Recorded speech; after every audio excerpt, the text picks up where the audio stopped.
Everyone thinks the internet was invented by brilliant scientists in a lab. But the truth is, it was created by accident when a college student's computer crashed while trying to type a simple word. In 1969, UCLA graduate student Charlie Klein tried to send LOGIN to Stanford. The system died after just LO. But that failure didn't just launch the digital age. It revealed something shocking about how the most important technologies actually get built. If you think you know how the internet really started, think again. Hit subscribe, because what I'm about to show you will completely flip everything you believe about innovation. Here's what nobody tells you. The internet wasn't created by tech geniuses trying to build the internet. It was created by Cold War paranoids trying to build something completely different and accidentally stumbling onto the most important communication tool in human history. I spent weeks digging through declassified ARPA documents and original research papers. What I found proves that the biggest breakthroughs happen when smart people fail at the thing they're actually trying to do. Because that crashed LO message on October 29, 1969, wasn't just the internet's first word. It was proof that the best innovations come from embracing failure, not avoiding it.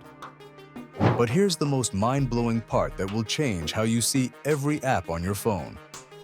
By 1973, just 4 years after that first crashed message, 75% of the network traffic wasn't research data like the government intended. It was personal messages between researchers. The military had spent millions building a network to share expensive computer resources. Instead, they accidentally created the world's first social network.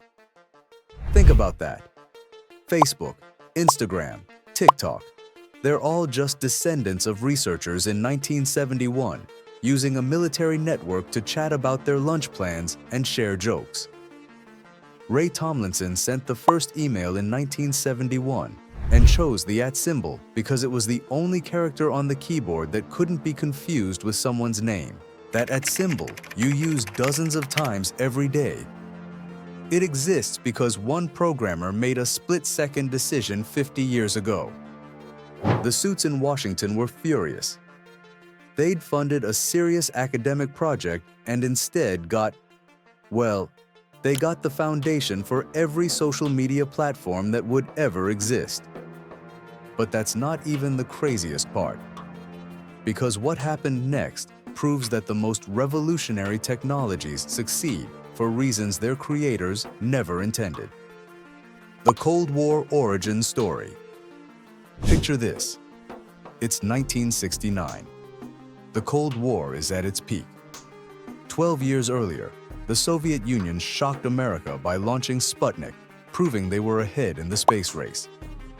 The U.S. Department of Defense created ARPA, the Advanced Research Projects Agency, specifically to prevent future technological surprises.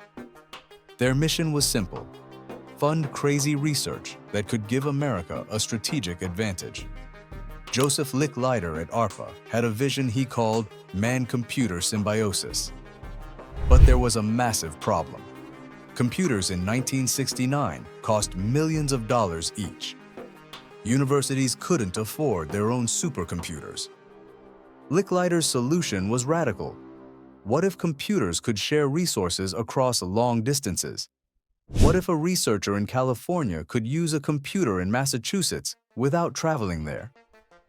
This led to ARPANET, a network designed to connect computers so universities could share computing power during a nuclear crisis. The breakthrough was packet switching, developed by Paul Baran and Donald Davies. Instead of dedicated phone lines, data would be broken into small packets that could travel different routes and reassemble at the destination.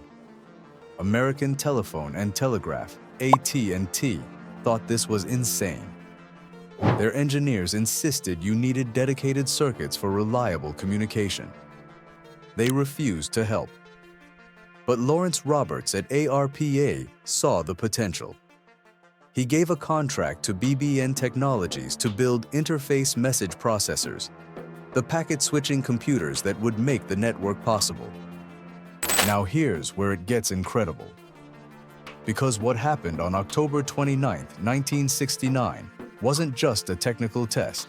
It was the moment human nature hijacked military technology. At 10:30 p.m. on October 29, 1969, Charlie Klein sat at a computer terminal at UCLA. His mission: log into a computer at Stanford Research Institute 350 miles away. This had never been attempted. Two computers, hundreds of miles apart, trying to communicate through phone lines. At Stanford, programmer Bill Duvall waited to receive the connection. They coordinated by telephone. Klein typed L and called Stanford. "Did you get the L?" "Yes, we got the L." The first letter in Internet history had traveled 350 miles in milliseconds. Klein typed O. Another call. "Did you get the O?" "Yes, we got the O." Then Klein typed G, and everything crashed. The connection died. The screen went blank. The first internet message was just LO. Most people would have called it a failure. But here's what changed everything. Those two letters had traveled 350 miles perfectly. The crash proved the impossible was possible. Leonard Kleinrock later joked it was prophetic. Lo, as in, lo and behold, announcing a new age. Within an hour, they got it working. The full LOGIN went through. But history was made with that broken LO. But here's what nobody expected. Because what the researchers did next completely betrayed their military funders and accidentally created the blueprint for every social platform you use today. The human hijacking. This is the part that will blow your mind. The network was supposed to be used for serious academic research. Instead, researchers immediately started using it for personal conversations, games, and sharing jokes. They weren't just sharing computer resources. They were sharing their lives. Elizabeth Feinler created the first Internet directory in 1969, basically the first Internet phone book. Online forums appeared. File-sharing systems emerged. Remote login capabilities developed. Every feature we take for granted today was invented by people who were supposed to be doing something else entirely. The Internet succeeded because it was designed by people who understood that the best technology doesn't control human behavior. It amplifies it. When students started playing the first online games, administrators didn't shut it down. They studied how gaming traffic moved and used that data to improve the system. The Internet grew organically because users found creative ways to use it that creators never imagined. And instead of stopping this creativity, the system embraced it. But the real genius wasn't in the technology. It was in a philosophy that would become the blueprint for every major innovation that followed. The network of networks. By the late 1970s, multiple networks existed worldwide, but they couldn't talk to each other. It was like having phones that couldn't call other phone companies. Vint Cerf and Bob Kahn solved this with TCP/IP, a universal language allowing any network to communicate with any other network. On January 1st, 1983, ARPANET adopted TCP/IP. This is the official birth of the modern Internet, the moment different networks could interconnect seamlessly. The military split off Milnet in 1983.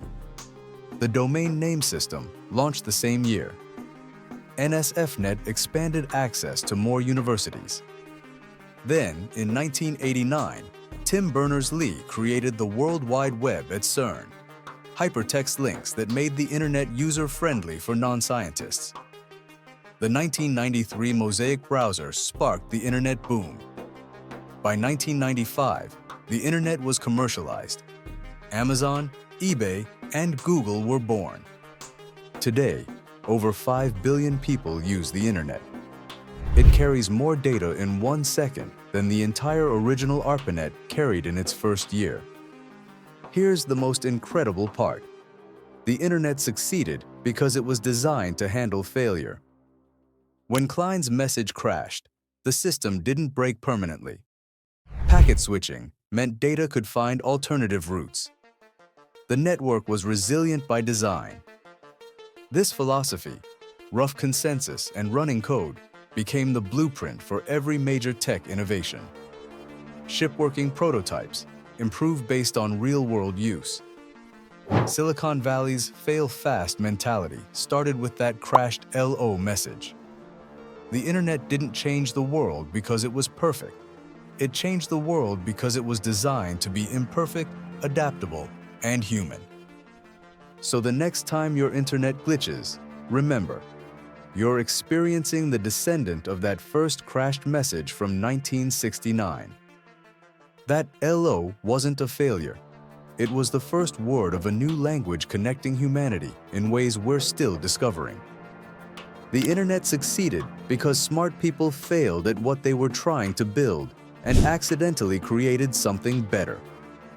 History has more secrets than you think.